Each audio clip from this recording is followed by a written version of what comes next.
Corona ভাইরাসের আতঙ্কের রেশ কাটতে না কাটতেই নতুন মহামারীর সংখ্যায় বিশ্ব। মাঙ্কিপক্সকে বিশ্বব্যাপী স্বাস্থ্য জরুরি অবস্থা বলে ঘোষণা করেছে WHO। সম্প্রতি আফ্রিকার কঙ্গোতে এই ভাইরাস ছড়িয়ে পড়ার কারণেই এমন ঘোষণা করেছে WHO।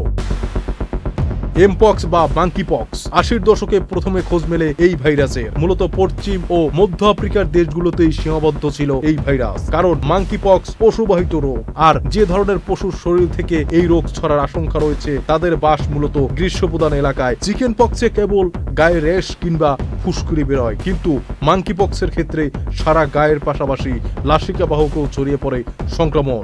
এমনকি এই ভাইরাসে মৃত্যু পর্যন্ত হতে পারে। চিকিৎসকরা বলছে আক্রান্ত ব্যক্তির কাছাকাছি থাকলে এই রোগের সংক্রমণের আশঙ্কা বেড়ে যেতে পারে। শ্বাসনালী, ক্ষতস্থান, নাক, মুখ কিংবা চোখের মাধ্যমেও এই ভাইরাস প্রবেশ করতে পারে সুস্থ ব্যক্তির দেহে। আক্রান্ত ব্যক্তির ব্যবহার করা পোশাক পরিচ্ছদ থেকেও ছড়িয়ে পড়তে পারে এই ভাইরাস।